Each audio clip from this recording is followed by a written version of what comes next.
चलता रहता है। लट्टू तो सब फ्यूज हो गए।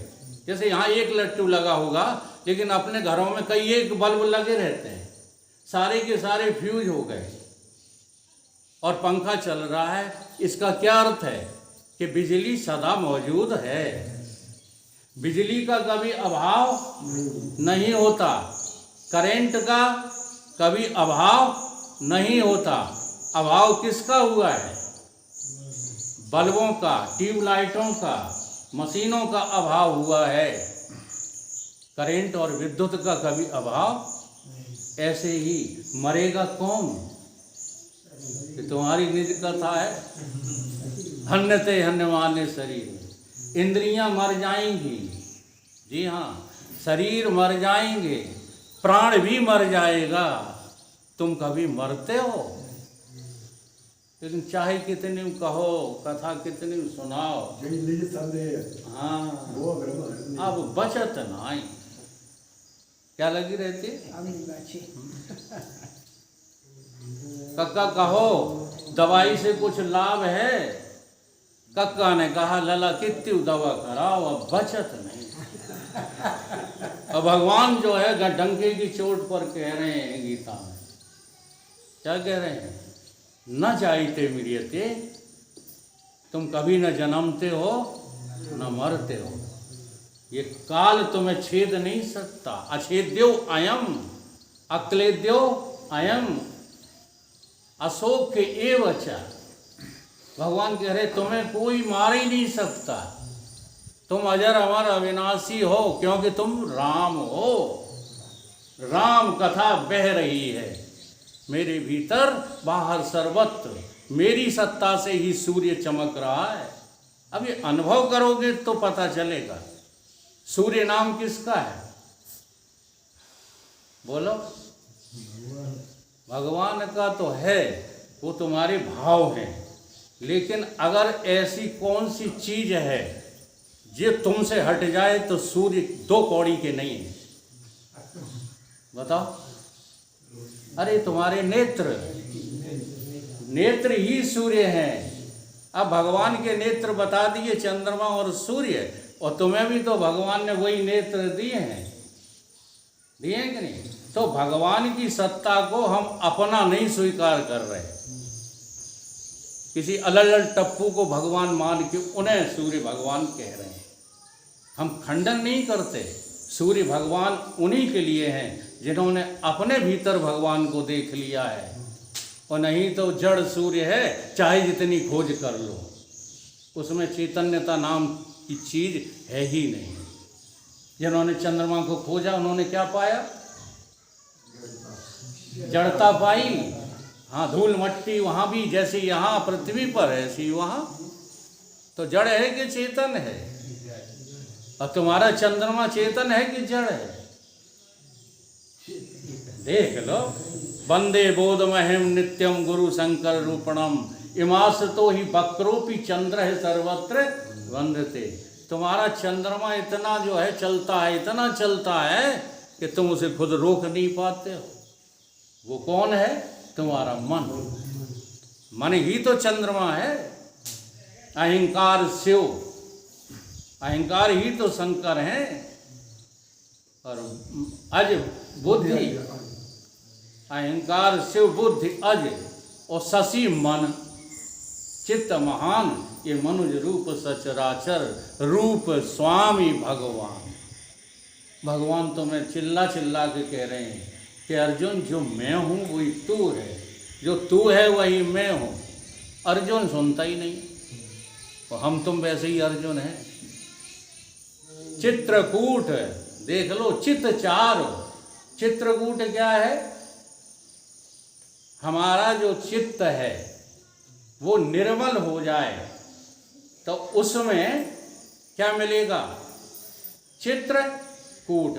कूट अर्थ होता है, ये सच्चे सच्चे अर्थ हैं रामायण के। जी हाँ, इनको, इन अर्थों को निकालने के लिए वर्षों हमने गुरुदेव भगवान की लेती ले डाली है। अब लोग समझते हैं कि अभी सुनाने लगे हैं कथा, तो पढ़े लिखे हैं, पढ़ लिख करके सुनाने लगे। नहीं, जीवन पूरा अर्पित किया है गुरुदेव भगवान को। पूछना है तो बच्चों से पूछ लो, हमारे कोई भाई बंधु बड़े उम्र में मिल जाए उनसे पूछ लो, टाक नहीं टारा संसार का मैंने कुछ भी। जी हाँ, कोई धन नहीं कमाया, कोई यश नहीं कमाया, कोई वैभव नहीं कमाया, केवल गुरु सेवा कमाई। और गुरु से हमें क्या मिला? अमृत। और जब ये अमृत मिल जाता है ना, तो ये झूठी झूठी कथाएं फिर समझ में नहीं आती। फिर तो सच्ची बात जो है खुद को पता लगी है तो लगता है ये करुणा है, ये हमारा स्वभाव है कि हमें जो सुनना चाहें उनको भी हम सच्ची सच्ची कथा सुनाएं। नहीं बताओ हमें क्या लेना देना है? बहुत कम ऐसे संत भी मिलेंगे जो बिना लिए दिए कथा करते हों, जो जानते हैं, जो समझ गए हैं, जो वास्तव में जो है परित्यागी साधु हैं, वही इस कथा का पान करके और दूसरों को पान कराते हैं। तो चित्रकूट चित्तचार, हमारा चित्त जो निर्मल हो जाए तो उसमें क्या मिलेगा आपको? चित्रकूट निस दिन बसत। वहाँ चित्रकूट, कूट अर्थ है, आपने देखा होगा किसी ढूंढ को देखा है ना, ढूंढ, जो ढूंढ स्थाणु होता है, हिलता डुलता नहीं है। चलो ये उदाहरण ले रहे हैं वो सही है। निहाई देखी आपने? निहाई, निहाई को कहते हैं कूट। अब उस निहाई पर सुनार लोग क्या करते हैं? अनेक जो है जेवरों को बनाते हैं, जेवर बनते जाते हैं, हटते जाते हैं और निहाई जहाँ की तहाँ रहती है। ऐसे ही मुझ आत्मा को कहा है क्या? कूट, कूटस्थ साक्षी आत्मा। मेरा आत्मा क्या है? कूट। और ये हमारा जो चित्त है, इसमें सब जो चल रही हैं तस्वीरें, चलचित्र चल रही है कि नहीं? सुबह जगते हो तब से लेके सो नहीं जाते हो, हजारों तस्वीरें तुम्हारे जो है चित्त में बनती बिगड़ती रहती हैं। इसका अनुभव करते हो कभी? ये बनती बिगड़ती रहती है। लेकिन जो आत्मा है कूट, वो ज्यों का त्यों केवल इनका दृष्टा बना रहता है, उसमें कोई फर्क नहीं आता है। तो चित्रकूट माने समझे, तुम्हारा अपना ही चलचित्र आत्मा। तुझ आत्मा में ही ये सब वृत्तियां आती हैं, जाती हैं, रहती हैं, चली जाती हैं। ऐसे ही मृत्यु भी आएगी, चली जाएगी, तुम्हारा कुछ बिगाड़ने वाली नहीं है। समझ में आ रही बात कि नहीं? बहुत ज्यादा बोल गए हो, नहीं समझ में आई हो। केवल वृत्ति धर्म का त्याग करो, तुम अमरत्व के पान करने वाले निकलोगे। कहीं कोई मृत्यु नाम की चीज है ही नहीं। लेकिन अब जो दिखता है हम उसको सत्य मानते हैं। इसलिए आगे उन्होंने ये भी समझा दिया, चित्रकूट चित्तचार तुलसी सुभग स्नेह बन। तुलसीदास जी कहते हैं कि ये जो है बहुत सरलता से आनी चाहिए बात। सुभग माने हाँ, बहुत अच्छे ढंग से आनी चाहिए।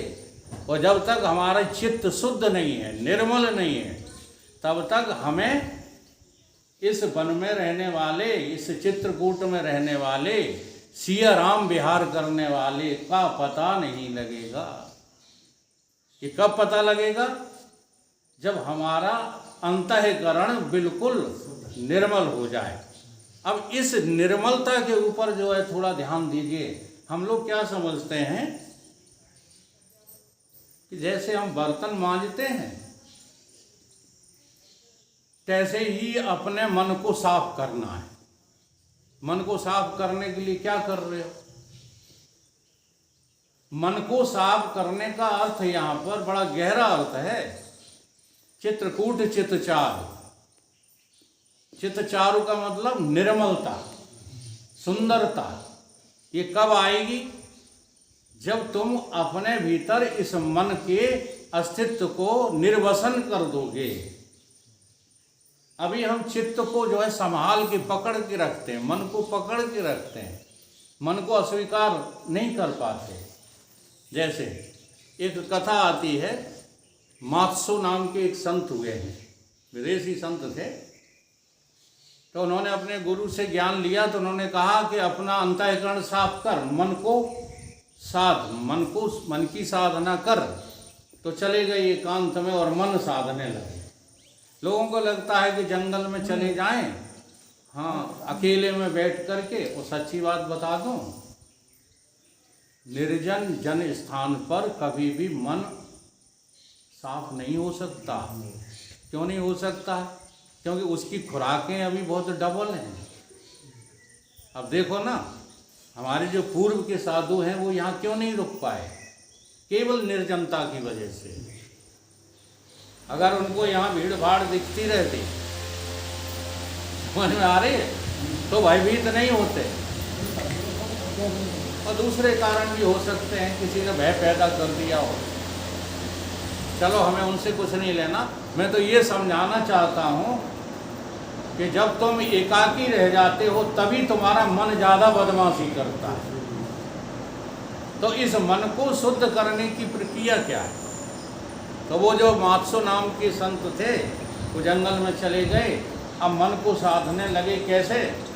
कि कोई भी उनके पास आए वो बातचीत नहीं करते, बाहर से भी मौन साध लिया और अंदर से तो बिल्कुल किसी की तरफ देखते ही नहीं थे। कोई रोटी खिलाने आए इशारा कर देते थे, रख जाओ और जाओ।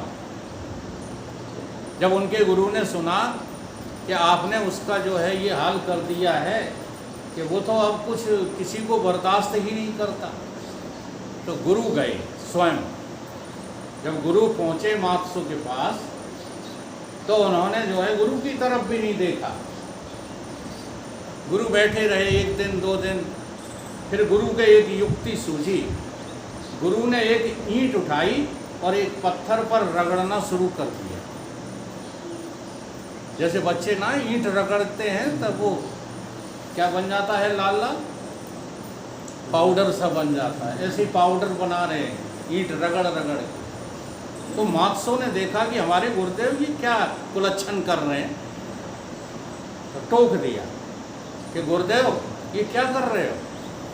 तो गुरुदेव ने कहा कि हम ईंट का दर्पण बना रहे हैं। ईंट को क्या बना रहे हैं? निर्मल कर रहे हैं, शीशा बना रहे हैं। तो जानते हो मात्सो क्या बोला? अरे गुरुदेव आप भी पागल हो गए हो, ईंट कभी दर्पण बन सकती है? तो उन्होंने कहा मैं ईंट को दर्पण बनाने में लगा हूँ तो तुझे बुरा लगा, और तू क्या कर रहा है? तो मन रूपी ईंट को घिस ही तो रहा है।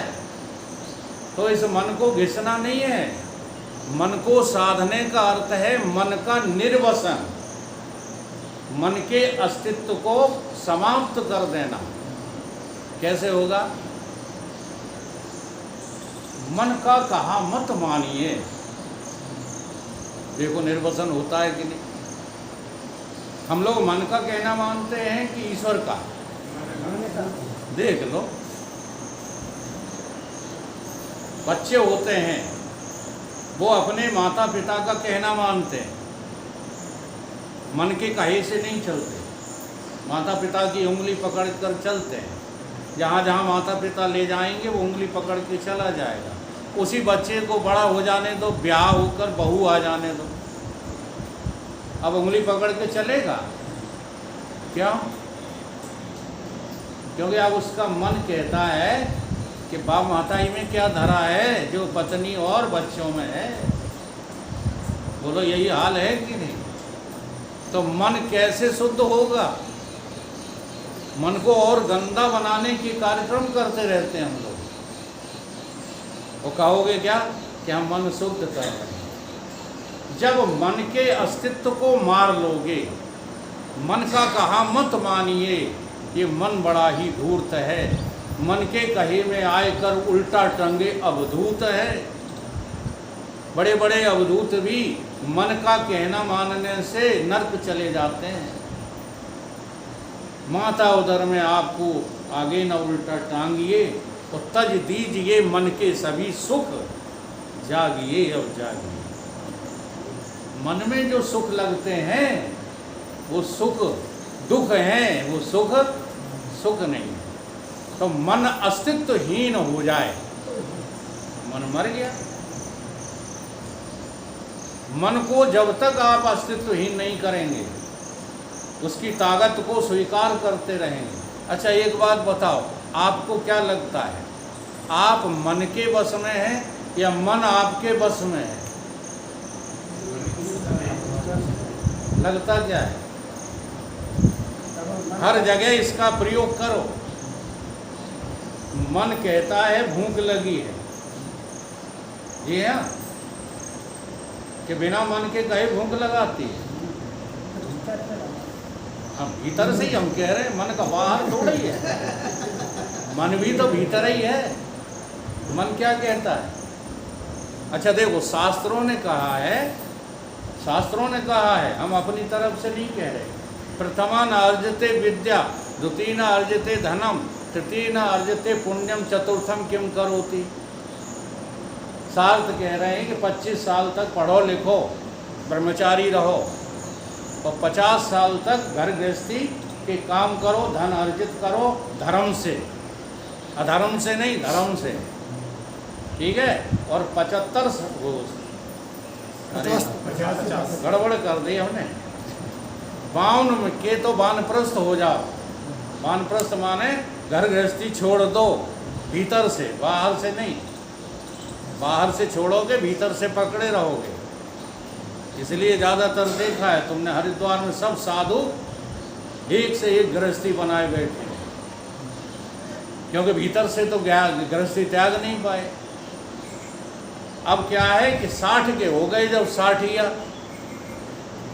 के हो गए, चतुर्थम किम करोति।